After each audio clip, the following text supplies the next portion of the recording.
talking to you.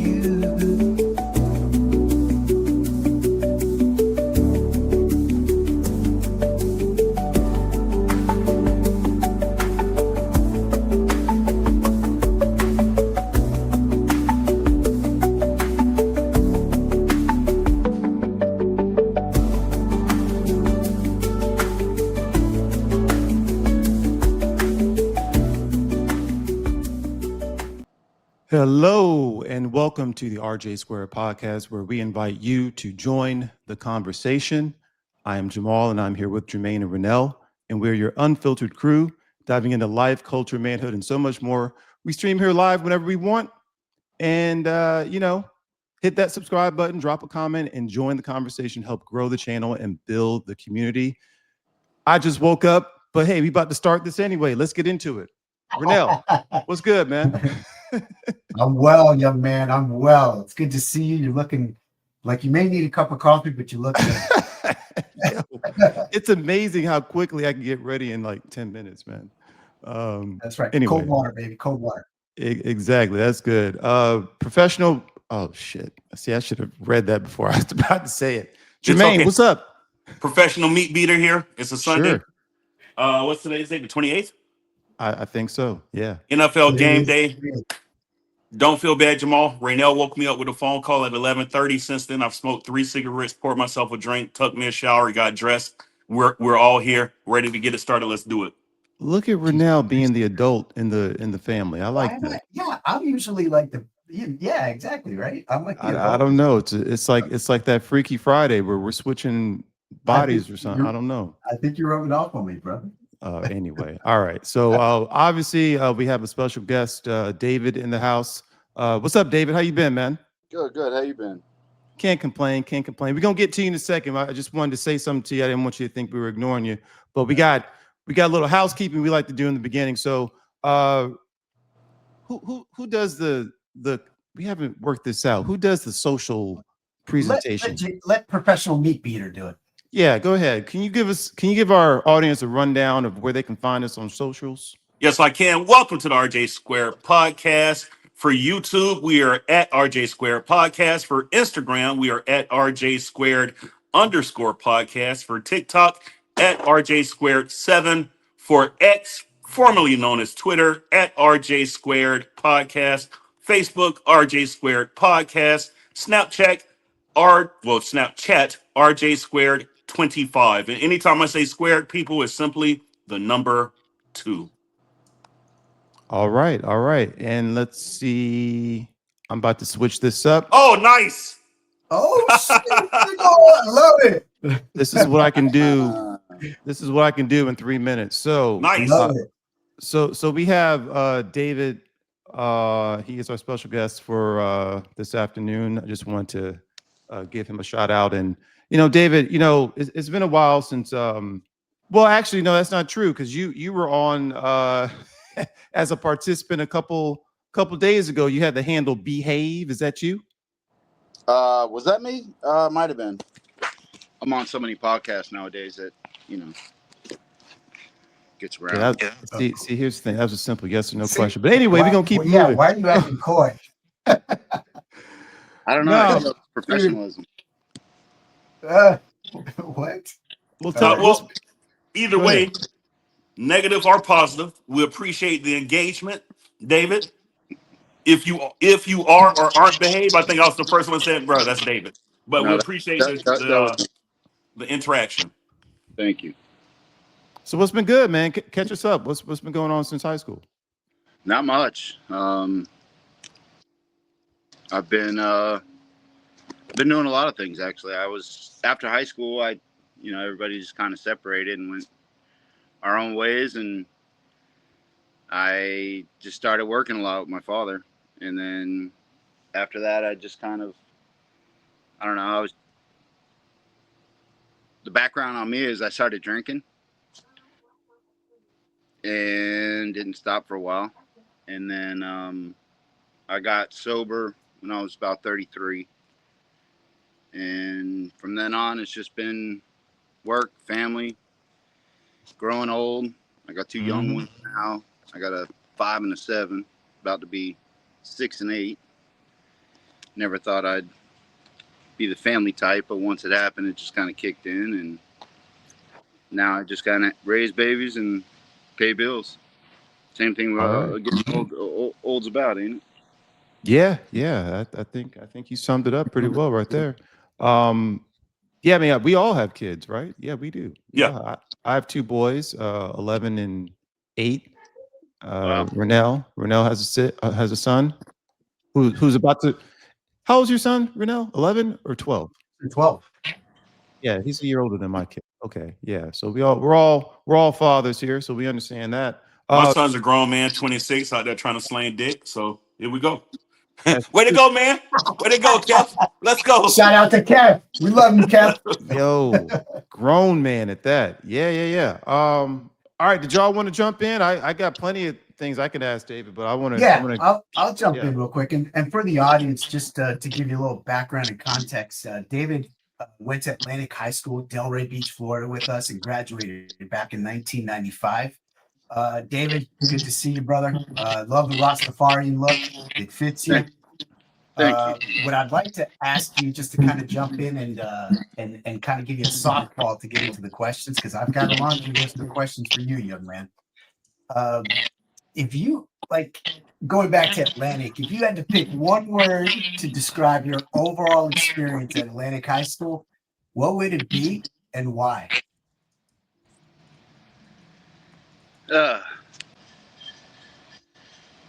I guess my experience, I'd say, was rough. Watch your hand, David, over the camera. Oh, sorry. I guess my experience, I would say, is rough, but what I could say about it was probably the best learning experience I've ever had in life. Okay. Could you expand on that a little bit when you say rough and best learning experience, please? I'm sorry. Hang on, David. Before you do, Raynell, do you guys hear that background when one of us is talking? I don't hear what David is talking, but I hear this little thing in the back. Do you guys hear that? I think it may be David's phone, because we've never heard that before. I do hear what you're saying. Well, I hear it when you're talking. I hear it when I'm talking, but I don't hear it when David's talking. But go ahead. We're good. We're good. Sorry. Go ahead with the question. Just expand on that, David. I guess rough is because, like, I mean, you guys all know me from high school, but I don't think any one of you remember me from my freshman year. Okay. You know, we started linking up around summer, freshman, sophomore year. So my freshman year was probably the worst transition I ever had. I came from a private school with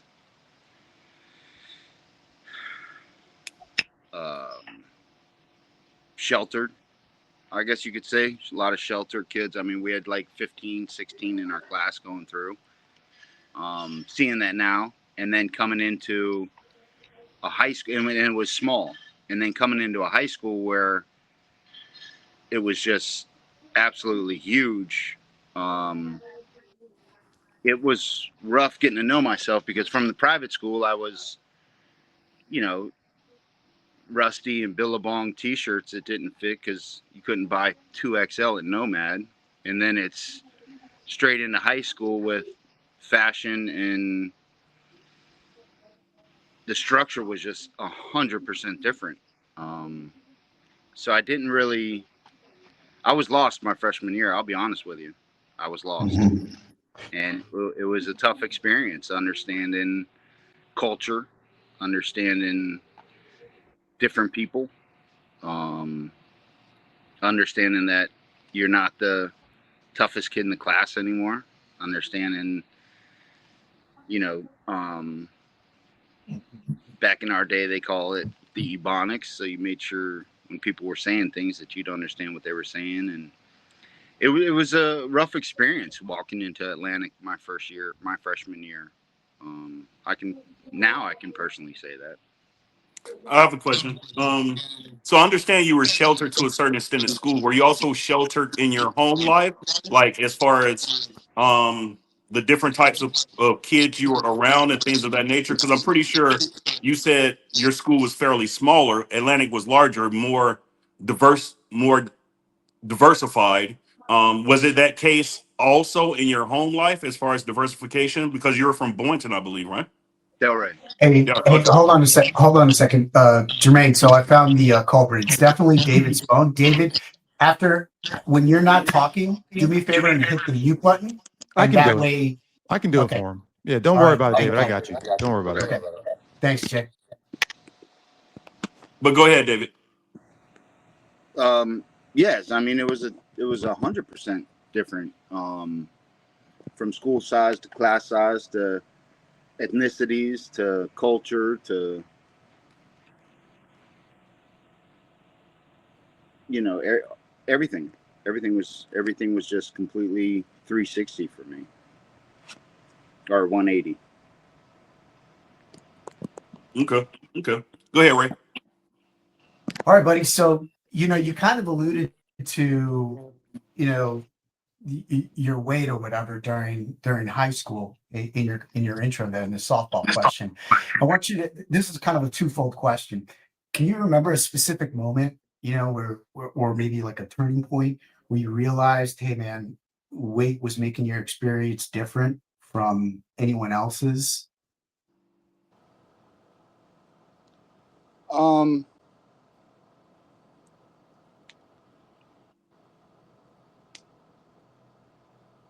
it was more or less that. I mean, I can't remember like a turning point. I Mhm. can remember the adaptation of my mind to say, okay, this is how you are different, and this is how it's gonna affect you. I can remember that mental situation that I once I realized that I was like, shit, things are gonna Mhm. be different. The name calling and shit is a lot better when you get to high school and you see different people that have been shooting the shit and talking jokes, cracking, and from a private school where we basically hung our groups of friends were through school. I didn't have any outside friends, because our neighborhood went to our school, and so it wasn't like there was a different crew of people. And then once they started cracking different jokes, it was, now looking at it, kind of clever. Back then, it was like, damn, you're, you're gonna have to deal with this. I can remember that. So let me ask you, and this is the follow-up question to that. What was your coping mechanism for that? I kind of feel, knowing you back then, that your method was comedy and being able to kind of tear down other people for their flaws or shortcomings. But I that's just my take. My question to you is, what was your personal, um, I guess, defense mechanism or method or strategy for getting through a tough day if someone was actually attacking you for your weight? Yeah, I mean, you hit it on the head. I learned real quick how to be fast tongued. Hmm. Um, and it was, it came easy to me. I don't know how or why, but that was my defense. I'm going to get you before you get me. And if you get me, I'm going to get you worse. Yeah. And I don't care how deep the knife went because I'm going to get you deeper. And that's how I learned to shut the conversation down real quick, or respect me enough not to say anything to me, and I won't say anything to you. Right. Interesting. Jamal, do you have a question, sir? Uh, yeah, I'll say something. So, David, I felt that I was the target of a lot of your animus back in the day, back in the '90s, and I'm really not sure why. Why was I a target? Um, well, your targeting didn't really come until my end of my sophomore year, and Hmm. I can remember a lot of that, and it was because Watch your hand, David. You got to remember, it was kind of weird on my sophomore year how I would say our crew split up and met up. So you got to remember, I came with, Christian Turner. I was with Christian Turner since we were knee high. Sorry, I shouldn't say names, but I was with Christian, and my sophomore year, I started getting into hanging out with Eddie, Eddie and everything. And then we all started hanging out, and Eddie and Big Head were always like me and Turner. And then it kind of getting diverse, where I started hanging with more Eddie, and then you and Big Head were hanging with Turner, and then things started changing at that point in our lives. So it was not that you were a target of mine. It was more or less, who are you, and why am I not your friend? So I didn't really know how to deal with, I guess I could say, losing Turner as a friend and now having to start over to find new friends, because all I knew was Turner. You know what I mean? So it was a weird progression of mine to say, like, who the fuck is this kid that won't say what's up to me? Because we didn't really know each other in the beginning, you know? Yeah. And it was like, who is this kid that,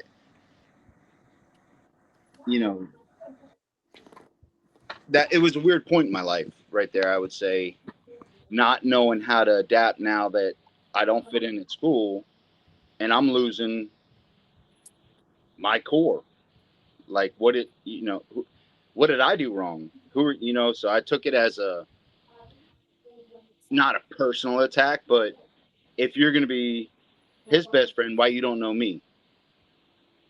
And then it became, I turned it into animosity. Like, well, fuck him. I didn't know how. And back then, you're young and everything. Right. You don't know how to defend that. You don't understand it enough to say, it's okay. Why don't you embrace the newcomer instead of saying, don't lose what you got. I didn't understand that. So that was a big turning point. Wow. Well, let me take the time to say thank you so much for saying that, because when Jermaine and Renell mentioned that they wanted you on the show, and my knee jerk was like, fuck that guy. Like, I didn't want you on the show for obvious reasons that we just talked about. But I got to be honest, after 18 minutes now on this podcast, learning about your transition and your struggles and what you were going through when I first came into the scene with, Big Head and Chris and Eddie, it makes a lot of sense why you would feel the way that you felt. And I'm not going to blame you for how you reacted, because like you said, we're all, hormonal kids. We don't know what we're saying or what we're doing half the time. And I'll be honest with you, I was an undiagnosed Black kid with autism who I wasn't aware of how to socialize or say what's up, or that I should say what's up. I didn't know. And that's not really an excuse. I'm just trying to give you like some backstory on my personal struggles as well. And I was actually trying to act in a way that I felt people would accept me and be my friend. So in a way, we're all kind of acting, or we're all trying to figure out who we are. And I guess there was just some casualties along the way, because I was ready to come in this episode locked and loaded and to just drill. But now The answer made sense pretty much. you stomped that flame out, man. I'm not even mad anymore. He de-escalated. Seriously, in like less than 20 minutes, I'm like, all right, fuck it. I got all my notes here. Like, fuck it. It's not even that serious. It's not even that serious. So, okay. Well, one thing I don't want you to do is, I still want you to fire back at it, because what it can do is they heard the response, but they heard my response, but they don't hear why you would feel that way. And I think that's just as important, because there are a lot of people that feel that way, that don't understand an unjustified tongue lashing that I would give you. But you got to also remember that other people can understand is when me and you were like, if we were ever alone, we would kind of laugh about certain things together. That's true. But That's then true. when we were in the crew, and now I see you as a targeted new funny guy and friend, I hold that down. Yeah. You overstepping. Yeah, I Yeah. got you. So I it got was. you. Well, the other thing though, Jamal and David, I know Jamal, you felt like it was just you, but I mean, he would attack me all the time too, like and Well, viciously. So I mean, I I just think it was his mechanism, and that's just who he was back then, right? Just kind of immediate attacks. If you just said one little thing to maybe kind of in a negative connotation, then he would immediately react with a body blow and then an uppercut. But guard. but I think this speaks to something bigger that a lot of people listening to this can understand. Like this could have been David's villain origin story, and it could Mm, have turned a different direction. You know what I mean? But mm, because he was a bigger person and uh what saw things for what they were, he didn't take them too seriously and like lash out. You know what I mm, mean? Like it went to where now, okay, yeah, you had some struggles and bumps on the way, but now you're a father. You seem to embrace life and be at peace. At least that's how you appear or come across to me right now. And so I would say that's a win. Because a lot of people don't do that. They don't ever get over it. And we have a lot of violence in schools, when people can't fit in or they feel othered or rejected or whatever you want to call it. So that's yeah, man. I wasn't expecting it to go this way. I really wasn't, man. I'm thrown right now. Someone else asked a question. I need to reset. I have a all question. right, But all right. sandbag those So questions. I'll go get to them ahead. later. I have a question. You spoke about coming from private school to high school, the transition of your friend core, um, Ebonics, knowing the dialect, how people were talking, because we did have a lot back then. You spoke about your weight. Was it I guess, I'm trying to phrase it correctly. Was it people demeaning you pertaining to your weight as a whole, or certain individuals in school like, oh, you're big, why are you that big? Or was it just a name calling?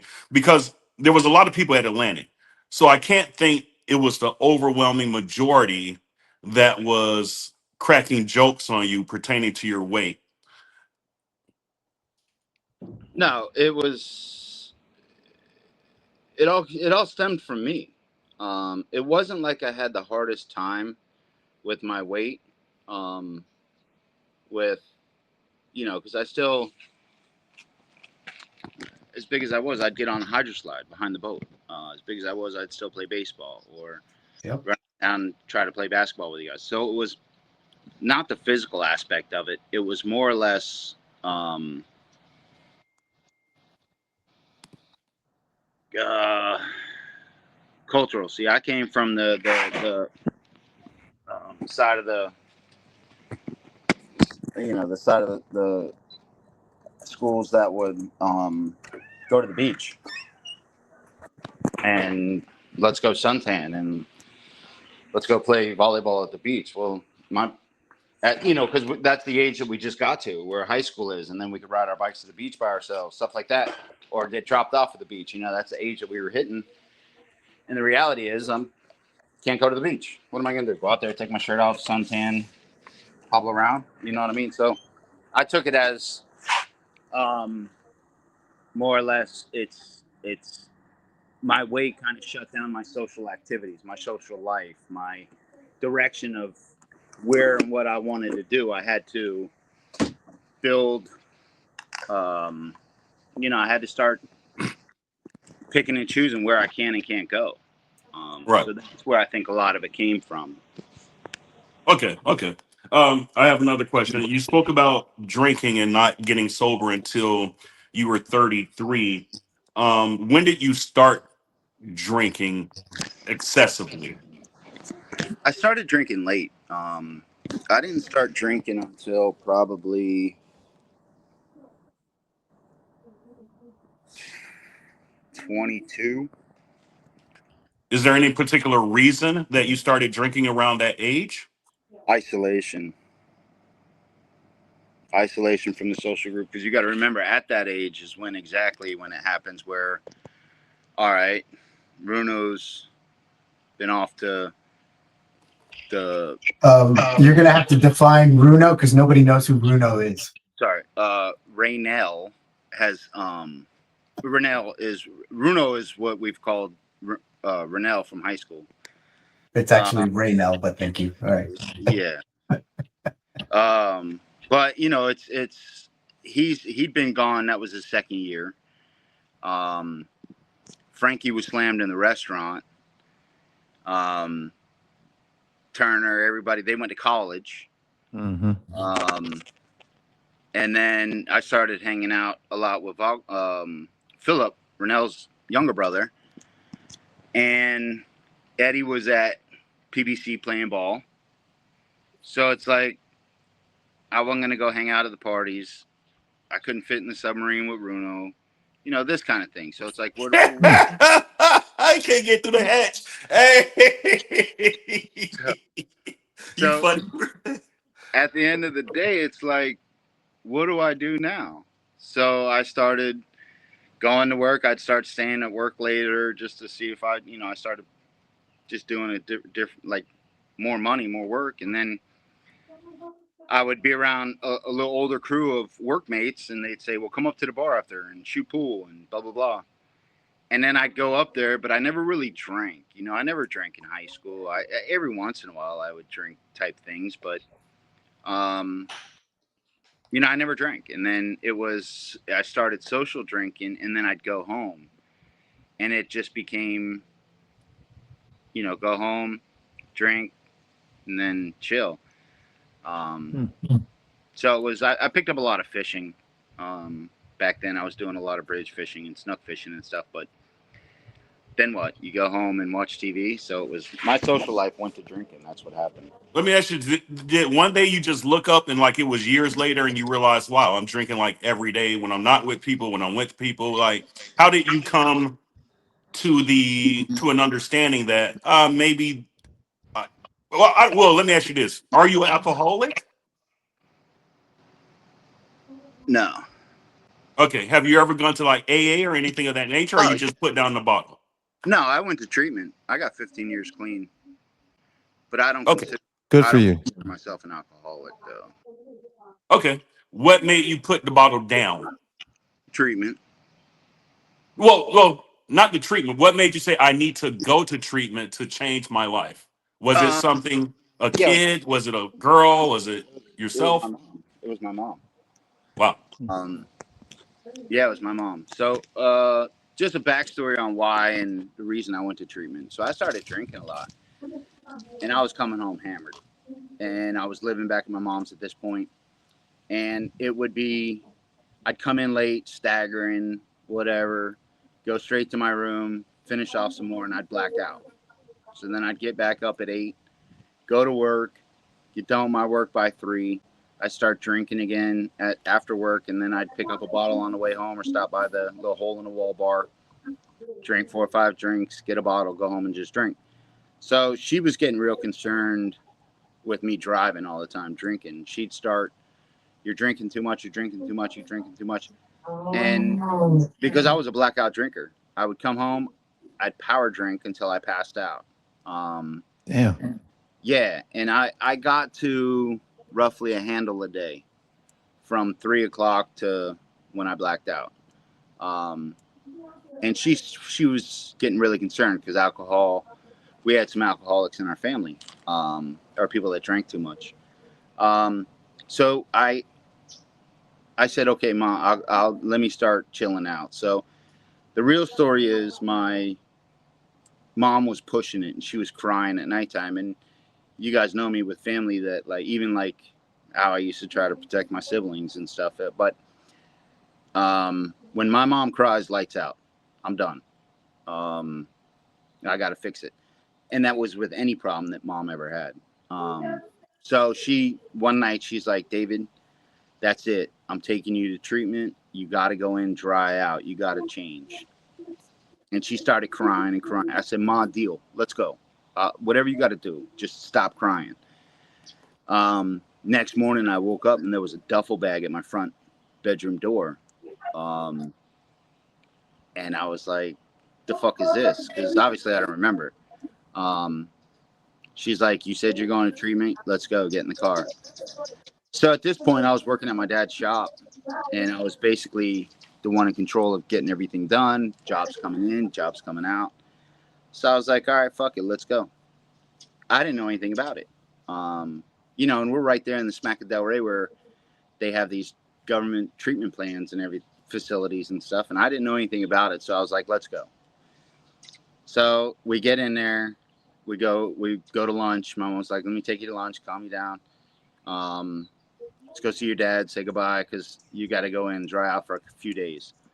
Well, my grandmother had passed, and during that conversation of my mom, she's like, look, when you get out, I'll give you your $20,000, your inheritance. I said, shit, you can't get me there fast enough. Let's go. So we went to DAF.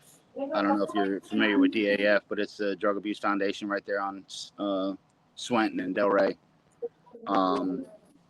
And when we walked in, at this point, it was like 3:00. And what I know now that I didn't know then was I was detoxing. As I walked in there, they're like, your blood pressure's too high. I can't take you.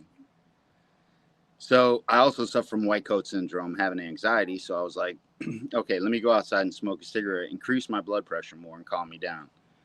So I did that. 10 minutes later, I walked back in. My blood pressure was fine after the cigarette and all. And they said, okay, you're on a waiting list. You have to wait here till the bed opens. So I understood. We were sitting there for about an hour and a half. And I was like, Mom, you know, at this point I was really wanting a drink. And I said, Mom, let's just give it hell tomorrow. And she said, nope, the deal is your money for treatment. I said, fuck it, let's go.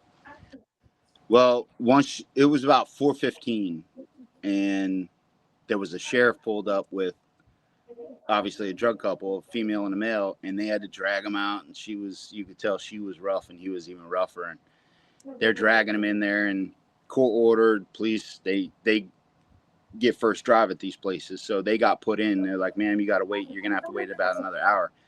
So I looked at my mom. I said, Mom, you really going to put your baby boy in this facility? Are you serious? She's like, you know what? Hang on. So she made a phone call. I didn't know what was going on. There was a place. She goes, okay, I'm taking you to detox. I said, let's go. Went to a facility. It's called Transformations in Delray. I walked in there. They said, okay, we're going to take you straight to detox. That's all I knew. I'm going to detox. So I get in the van. We're leaving. And mind you, I was still working at this time. So I had a couple grand in my pocket. I told the detox guy, I was like, look, bro, pull over. Let me stop at the bar. I'll give you $1,000. He's like, son, it's not worth me. I'm going to take it and save your life. And I'm thinking in the beginning, I'm like, bro, you're full of shit. So I counted my money out. There was like $1,900. And I was like, bro, pull over to the bar and I'll give you $1,900, everything in my pocket. He said, what are you going to drink with? I said, trust me, I'll run a tab. I pay the electric bill in this fucking place. So he wouldn't stop. He would not stop.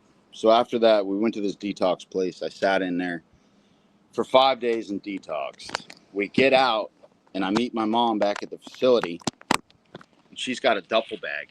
I said, I'm sober. Let's go home. She says, no, they're going to keep you here for a week. So she said, yeah, you have to stay for a week to complete the program. I said, no. She started crying. I said, fuck, where do I go? So I went in there for a week, and I didn't really take any of the people talking serious because I'm not a drug addict. I'm only an alcoholic, right? So I don't listen to anybody. I just sit in the class, mind my damn business, and go back and forth to the center, to the housing. And so I told her, I said, when I'm done, I want my money. She's like, deal. So the week ends Friday. I'm telling everybody I'm out this motherfucker. I'm going home, everything. And I go to the office where my mom is, and this bitch has another duffel bag. I said, Mom, what's going on? She slid a check across the counter, and I didn't know how much treatment was. She slid a check over for $10,000, and the security guard guy starts walking up to me. I said, okay, everybody pause. And right then, my mom started crying because she knew I was about to lose it. I said, everybody pause. And the lady went to grab the check. I said, man, I don't touch that check. And the security guard starts getting mouthy. So I jumped the desk, grabbed the check as big as I was, jumped back. My mom's losing her mind at this point because she knows I'm going to jail.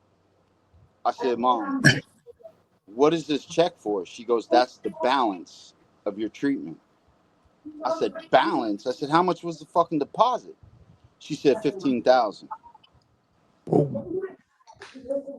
I said, wait, hold on. She said, David, that's all the money that was in your inheritance. You can throw it away and leave with me right now, or you can stay here and complete this program.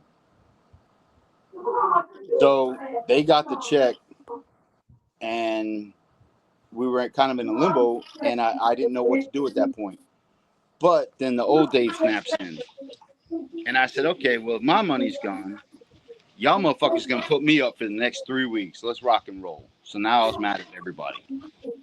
So the next week I was there, obviously I saran wrapped people's toilets, turned off the electric to the complex, turned the cable out, just shit that I knew how to do outside. I shut the water off to the building, like just shit that I knew how to do. And they came to me on that Friday and they said, we're gonna have to kick you out. I said, kick me out? He says, yeah. I said, well, give my money and you can send me home. They said, we can't give you money. I said, then you ain't kicking me out. So we had a little back and forth. So then the third week we were in there, I found a cell phone, started making calls because it's right in Delray. And all these kids are from out of state. So I had a barbecue dropped off. I had the boys driving by throwing cell phones. So then they came back in. They said, we're going to throw you out. Here's your discharge papers.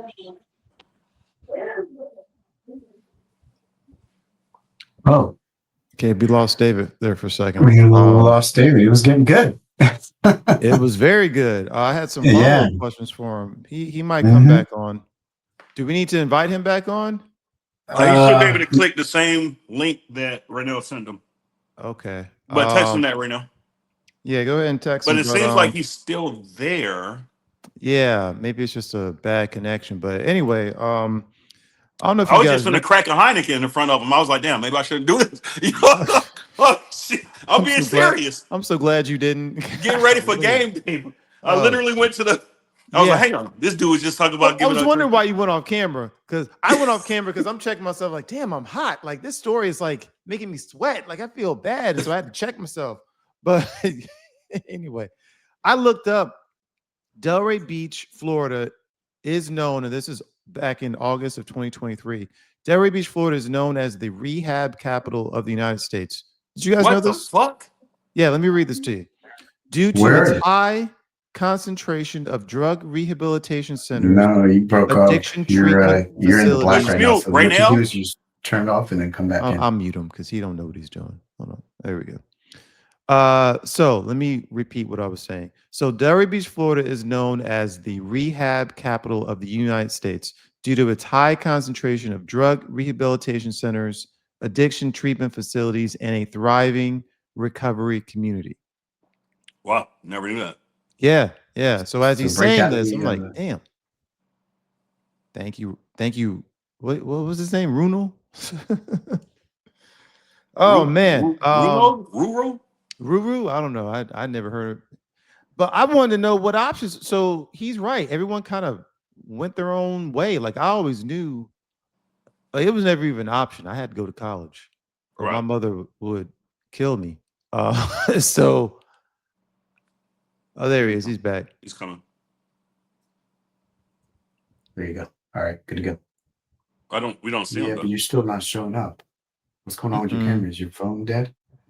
All right, give me a second. Hold on.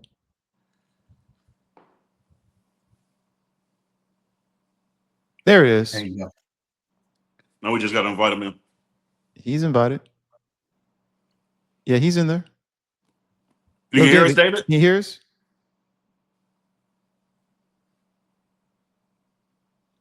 Renell will just edit this out later. Yes, Well, we're master. live either way. It's cool. Yes, master. Can't hear him. Can you hear us, David? It was a very interesting story. Long as shit, but it was interesting. Yeah, I can't say there was any like. But you can't cut them off because you're like, damn, what happened next? Yeah, exactly. Right? Yeah, man. Is he backstage? Dang, David, get your shit together. All right. I wanted to ask about his family because I don't know if you guys knew his sister Tina. Yeah. Okay. What's the hell that's supposed to mean? I don't know who you know. I don't know who you know. Okay, then just say yes. Anyway, she couldn't have been any more different from Dave. She was always so nice to me. Like, will go out of her way to be nice. I was like, God damn, how are you related to this dude? So anyway, I just wanted to see what she was up to, how she's doing. Yeah, we talked about her before the stream, and I told Oh, David yeah? because I was mean. I was kind of mean to her when we were younger Why? because I was young and dumb. Just to be honest, wasn't even a reason, bro. But I actually told David, like, I've been alive for 50 years. And your sister is probably one of the most authentic, nice people I've met in my life. Yeah. Seriously, like when I think back to Atlantic and like some of the nicest people I met, she's at the top of that list, man. She very, very sweet person.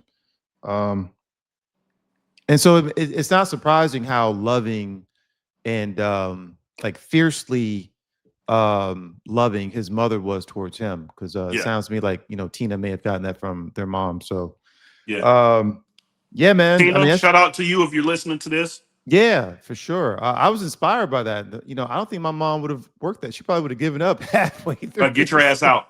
Yeah, that would have been it. Figured it out. But W mom. Yeah, no, for real. But you know, in terms of like options after high school, it was just college. Like that, like it was drilled into me from the moment I could speak. It was, you know, you're going to college, right? Mm-hmm. Add to stage. Here he comes. Yeah. Okay. Renell may get his wish. We may have to switch platforms. Renell's going to blame StreamYard. It's probably just where he's at. I don't know if he's on Wi-Fi or maybe he uses Cricket wireless. Metro. Don't use Cricket. Yeah, don't use Cricket or Nokia. Oh yeah. I said Nokia. I knew what you meant. I corrected for you. Damn, he took the fire out of me, man. I was ready to come in hot. Hey, but I will say this. Well, hey, interesting story to people out there. I guess some people seek help. Some people have people governing over them or guarding them, and is looking to help the person that they love. In this case, his mother. Can you hear me? Yeah, there you go. You're good. Not bad for figuring out the Wi-Fi. There you go. Wait, now let me tell you. Hold on. We were doing a summary. Go ahead, Jermaine. Oh, okay, yeah. Just to be serious, some people have people that look out for them. In this case, David's mom, W mom. Some moms would have just kicked their kids out, like find it out on your own. So, hey man, when you have a mom that'll do that for you, look, it wasn't about the money for her. It might have been about the money for you to a certain extent, David. But she was like, I'll make this promise for you as long as it keeps my son alive. Right. And I'll break the fucking promise. You know, technically she gave you the money. It's just, hey, the money had to pay for this fucking spend it service. For me too. I'm gonna be real. Yeah, I don't think my mom would have slid any check across. Then no, I don't think so. So you definitely got a good one, man. That's great. Inspiring story. Yeah, so it was a W all along, and I met that therapist, and I just started talking to him. And then when I started talking, he just kind of pointed out my faults. and then I just learned on them from there. You've been sober ever since you left there? Any drawbacks? Any? Wow. Nah. Congrats to you, brother. Yeah, man. Yeah. That's an uplifting story. Yeah. And I mean, that's where I started getting into the substance abuse field, because when I was sitting in there and I'm seeing all the people that would leave and come through the process, I started counting dollars. And I said, when I get out, I'm opening up one of these things. 3 years well, after, 3 years after I was sober, I opened one. So did you know that Delray was considered the rehab capital of the world, or of the US at least? I did once I got into the field. I figured it out real fast. And that was only because everybody says that, and it's what thing, since I'm from Delray, I always try to protect, Delray. But it was not Delray that had anything to do with that title. It was Google. Oh. Yeah. Google would allow, it was cheap marketing, and it was right at the time when treatment centers started getting popular. So the ad spend started getting expensive. And that's when people started triggering Google for Florida. And the whole trick is that who doesn't want to come to Florida, on a vacation? Right. So it was Google that blew that up. So that's what you do. I missed that. Oh, if you talked about it in the beginning. So what is it you're doing now for work? Right now, nothing. Okay. I opened up a treatment center, and I ran that for about 5 years. And then, to be honest, I quit believing in substance abuse treatment, and I started looking into mental health.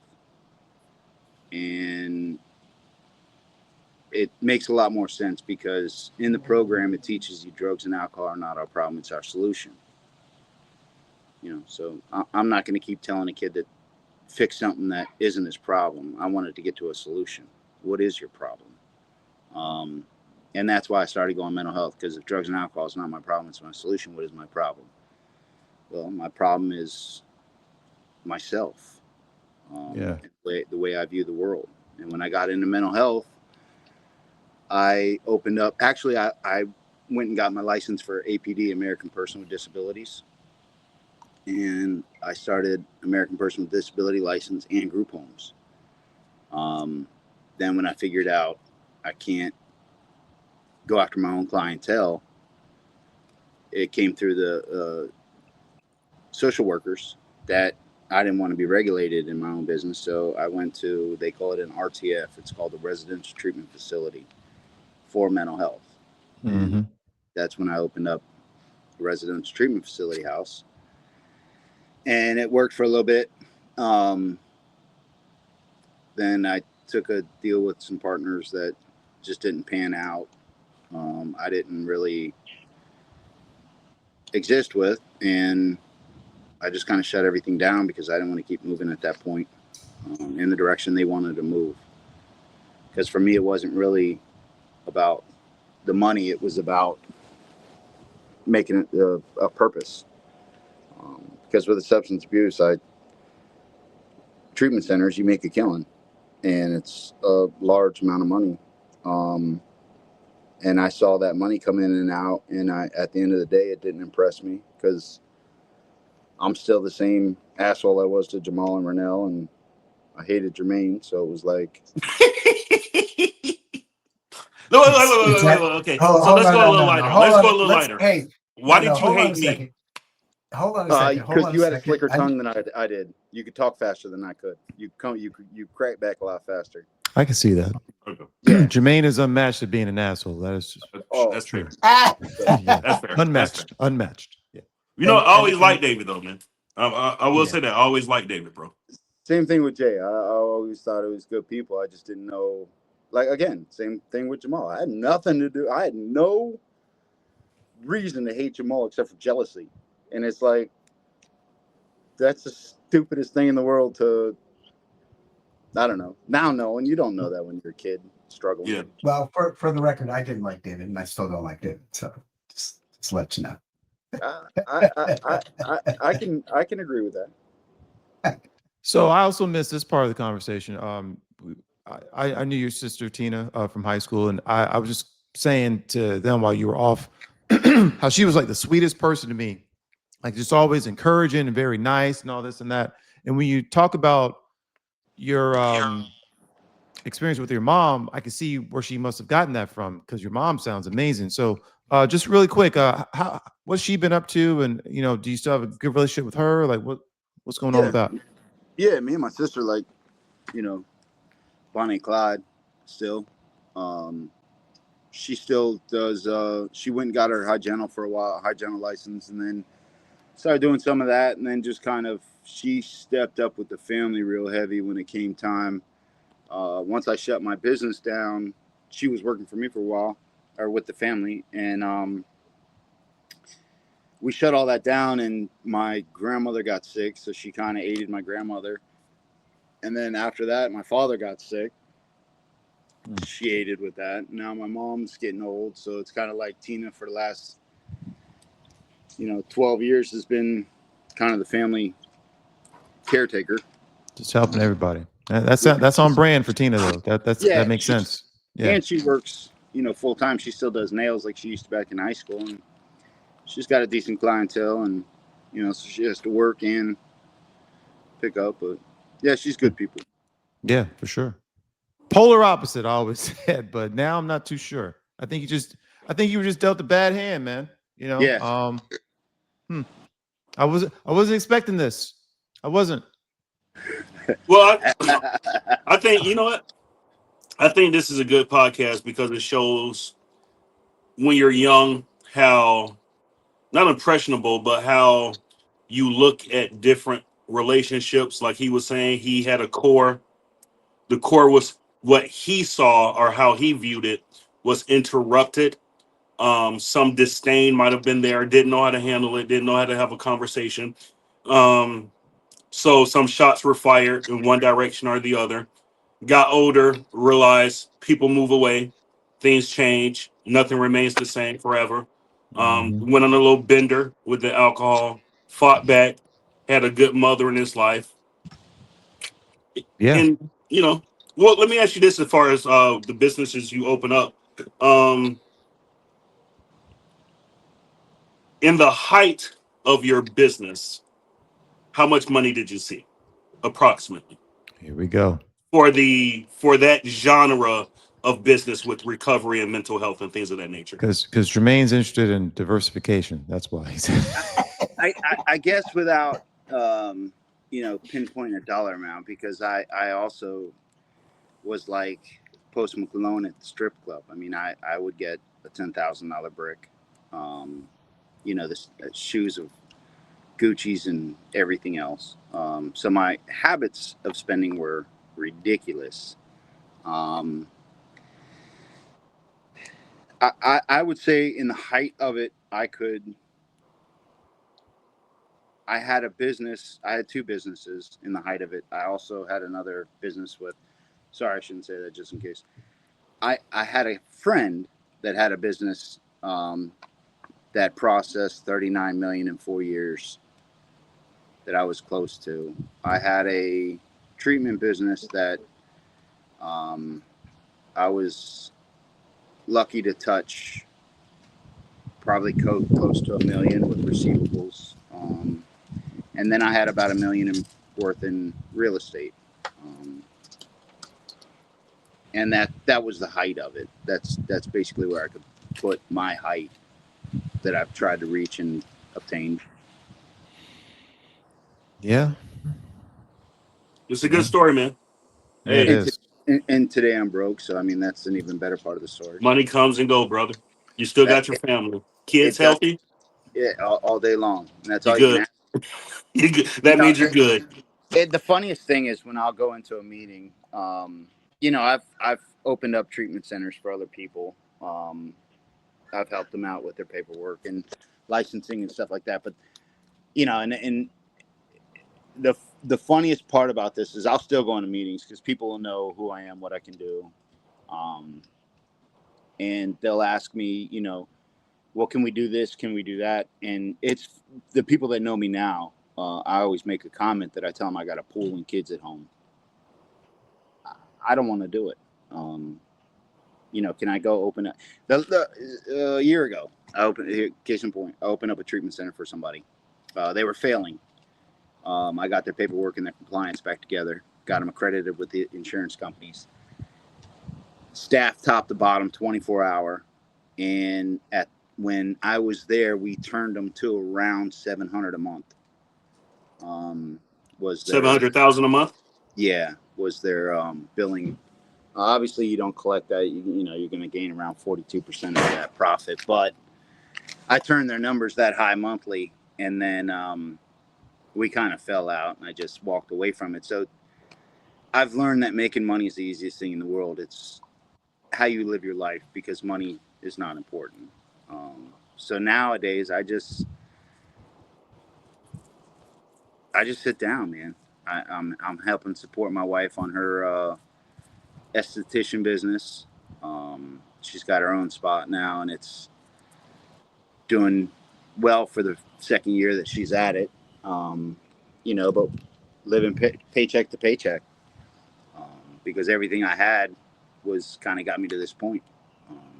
And now I raise babies and playing with them in the pool.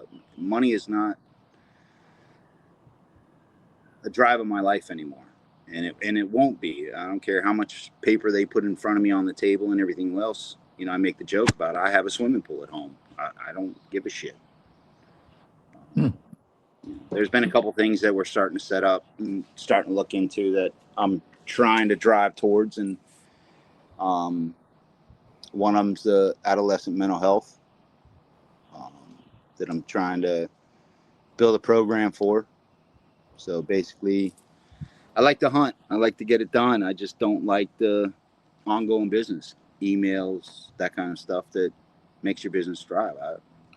So you like to do the startup process, but then once it's running, you like to cash out and move on to the next. Yeah. Or not even cash out, walk away. Well, they call that venture capital, man. So just something to think about. Well, if my education wasn't past the 6th grade reading level, I might be a little better, but I understand, but that's all that is, man. VC. Yeah. That's interesting. Okay. Well, I know Renell want to say something. Renell been quiet. I know he itching to go. Go ahead, Renell. Boy, go ahead, boy. Wait, I'm sorry. Go ahead. Inner peace. Yes, no, but I actually, you've answered a lot of the questions I was going to jump into. I don't know if you want to jump, or actually we'll save that one. So what comes to mind immediately? There's a question that I like to ask those guests that kind of, are from, back in the high school days. And I think this one would be right on point with you as well, David. So the question's as follows. If you go back to your 16-year-old self, what one piece of advice, knowing now what you know, would you tell him? That's probably the toughest question, because think about this as you ask that question.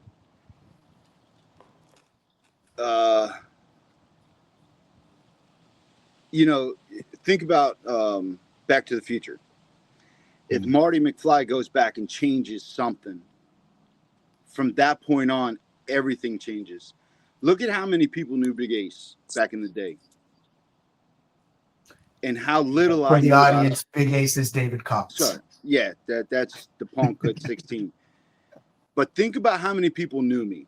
If I didn't know you, you still knew who I was, because you were either going to be told to stay away from me, I'll steal your things, or I'm just a jerk, or a few things that bad traits that I picked up.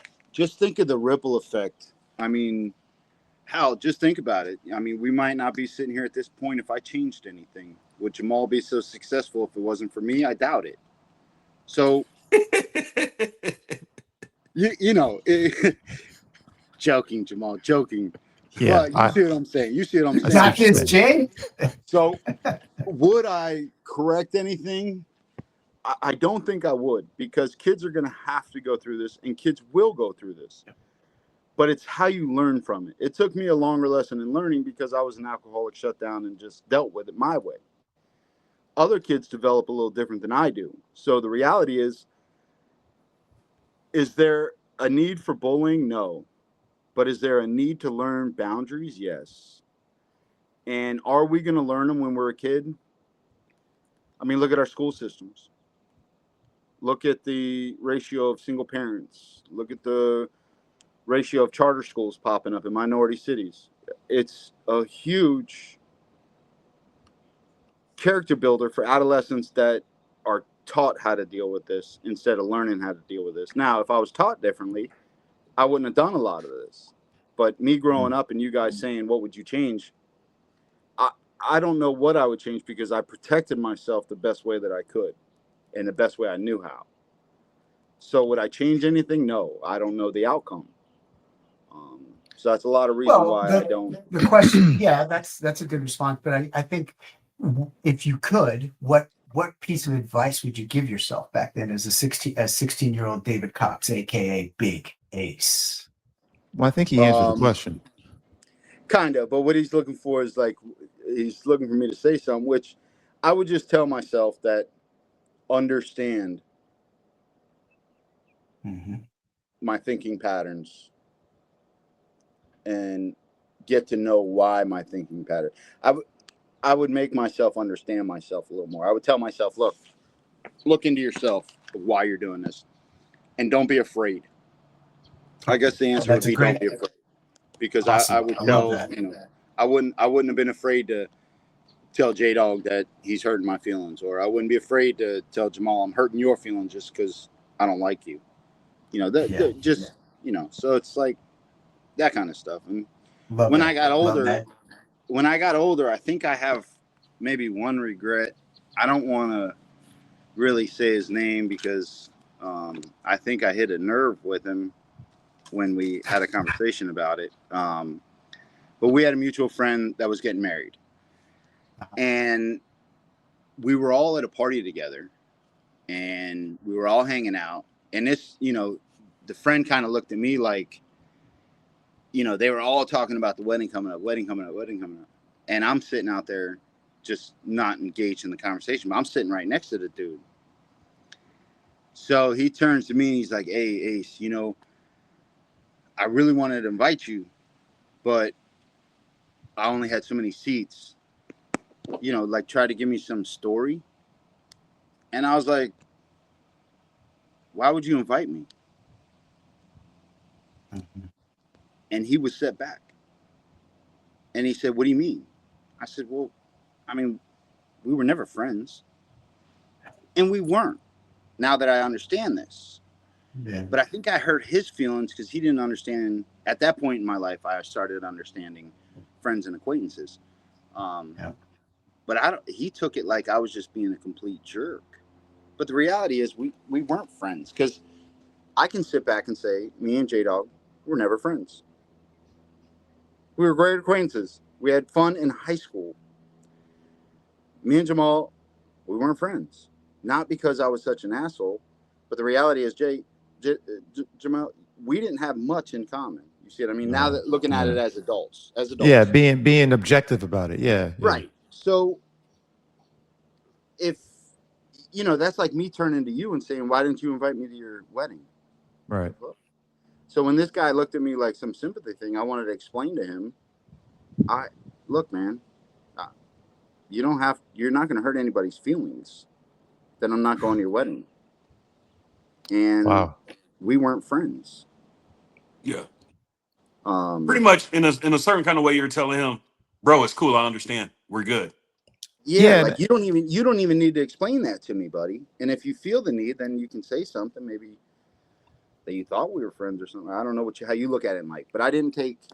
He was set back from it. I wasn't. I thought that, you know, the newer me is understanding of people's feelings and stuff like that. But you know, people need to realize, and a lot of the youth needs to realize, you don't have friends in high school over 5, 6 people. Yeah. You know, I would actually attest to that. That's fair. I would attest.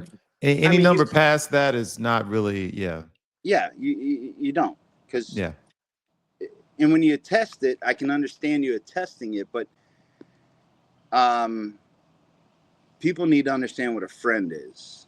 Yeah. And I didn't know what it was either. And I thought I was a friend by doing things that my friends would say or being there for them. But then when they're not there for you, it's like, well, is that still your friend? You know, friends don't lose contact. Like, even all these years, I still will, out of the nowhere, for some reason, just shoot Bruno a jab on the text message, like, you know, just to crack a joke or something, just to say, hey, man, I love you. You know what I mean? So it's like, you create bonds with people. Those are your friends. You don't create bonds with more than 5 people in high school. You just Yeah. Well, Ditto, young man. Ditto. I think that's a great spot to bring this episode to a close. But you know, David, I just want to say first off, appreciate everything you shared with us this afternoon. It was eye-opening, sobering for me. You sound like a wise sage. You've been through some shit, and for the better. It sounds like it seems like you came out a better man because of it, and I can see why you wouldn't want to change anything because it brought you to where you are today. So I tip my hat to you. I really do. I appreciate that. I appreciate your openness and your willingness to share everything, not just the good, but the bad as well. And that takes some bravery. So just want to say thank you to you and for your time today. So thank you. Yeah, absolutely. So I don't know if you were on social or not, but if you are, can you just share with our audience how they can reach out to you if they just want to follow up about therapy, rehab, or just want to say what's up to you? I'm not on social, but I'm still in Delray. You can find me. Fair enough. All right. Reach out through your podcast. Renell will get at me. There it is. All right. And Renell, where can our people find you? Hold on, I got to correct David. David, it's pronounced Raynell. Please, when in doubt, refer to Jermaine Jackson. He knows how to pronounce my name. Thank you very much. That's his fault. But at the end of the day, Junior, I couldn't even spell Get your shit right. So it's gonna be Runo anyway. I'm not. All right, man. But I do want to say one thing. I want to say that I've gotten on the podcast to see you guys. I know last week I was cracking a couple of jokes, whatever. But in reality, it's great to see somebody like J-Dog really turn it over, really do what he's doing. Jamal, it's great to see your success story, married, with kids. Never thought that would happen, but no, just kidding. Just a jab. Respectfully, I appreciate you, and as a man, I apologize for the differences that we had in high school. I've always had respect for you, Jay. And obviously, Bruno, you started out a scumbag and you be a scumbag. But at the end of the day, I still love you. So I do want to tell you guys, I'm impressed by your podcast. I do see how you guys shaped in the men, and it's awesome. It's awesome to see that from you guys. And especially Jay. Who would have thought J-Dog would have ever been able to stand up correctly? But at the end of the day, at the end of the day, I do respect you guys, what you're doing. It does look like a lot of fun. You guys, I've been going through your past videos, and it's inspiring. You guys really know how to capture an audience, and I wish the best for this podcast because you guys really do touch on what every man wants: the old remix, the old spark from high school, the old turning into a man type deal. That's men being men, and I really honor you or appreciate that you guys are brave enough to do this, and it's awesome. It's awesome. Thank you. You had it right. You can honor us too. That's good. I got one last question. Yeah, I got one last question. It's off topic, but so you have 3 of us here, David. If you can say in 3 words what you remember from us 3 in our adolescent years, or describe us, it doesn't have to be 3 words. Oh, sheesh. In our adolescent years, how would you describe each 3 of us, or all 3 of us? Each one of us. One at a time. Each one of us. English is his second language. Good. What I always saw from Jamil, and that's why I maybe picked on a little more Jamal, was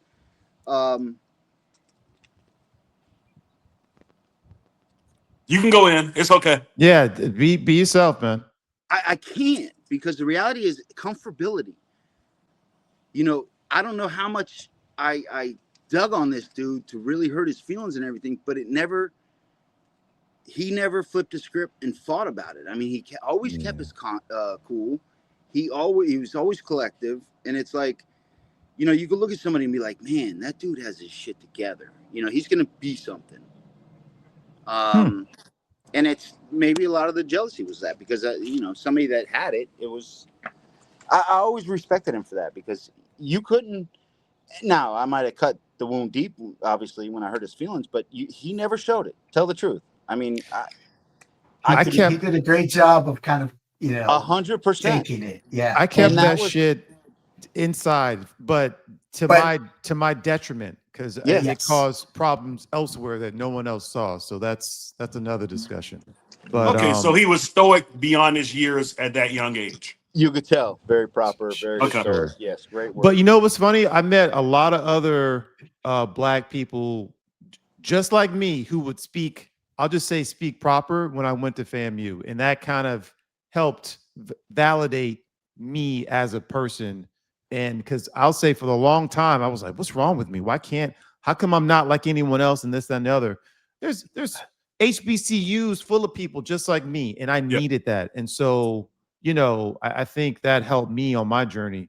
But I get it.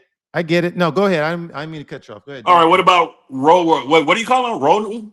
Oh, Jesus. Bruno. Renell. Okay. Bruno. Bruno. What would I say about him? Yeah, adolescent years. What do you remember? Brief description. Just Just I could say Yep. now, understanding, strong confidence. Right or wrong, very confident in himself. okay. Nice. All right. And All what right. about me, I guess? Here we go.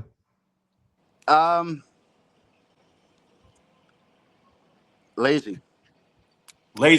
Wow. There it is. Okay. Don't, In what way? Don't ask a question you don't want to hear the answer to. Shit. I think you could have been a lot better than what you were on the field. Ooh. I think, not that you weren't good. What I'm saying is, I think you could have been something. I think you could have. You were one of the guys that still had decent grades on the team. I think if you would have applied yourself a little more, I think you. I mean, look at your, and I'm not saying this in any sexual content, but look at back then. Look at your physique. Look at your natural ability. I mean, I thought you could have been great. There's a few of them that I could still, you know, even if I pointed them out. But the reality is, I think you. I mean, look at yourself, Jermaine. Do you think you applied 100%? No, definitely not. And if you did, you would have been a monster. I definitely would have been better, way better than I was. The lazy part of it, I looked at it as this guy's got every piece of talent that I wish I could have, and he just throws it away. Because you got to remember, my pops came back as a running back, all this other stuff, and all I could do was wrestle, and I couldn't play any sports because I never had any grades. So I would look at people like you, like, what a lazy prick. Just lazy. Love the authenticity. Appreciate Yo. it. Yeah, I No love filter. the confidence about you. I love the cracking jokes. I learned that you were comfortable. I learned everything else. But at the end of the day, when I look at somebody, that's what you can remember, what I remember. I'll take it. Huh. I'll take it. I wanted to get with a grain of salt. You know, no. Hey, look, sometimes people need to hear that because guess what? Even from you saying that, and I'm just speaking for myself, it makes me look now. Am I being lazy now? Am I the same person that he remembers? And maybe that puts a fire under my ass. Like, am I going to sit here and watch football all day? Or you know what?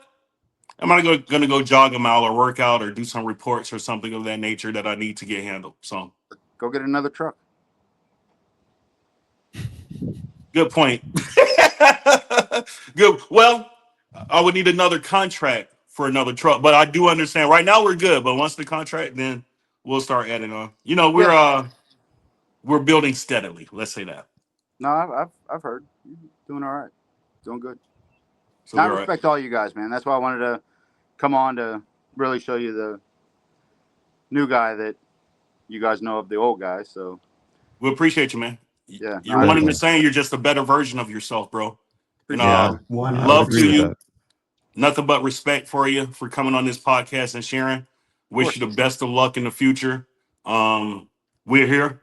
You know, you have time, we can bring you back on every now and then. No of problem course, with that. of course. So Give me a shout.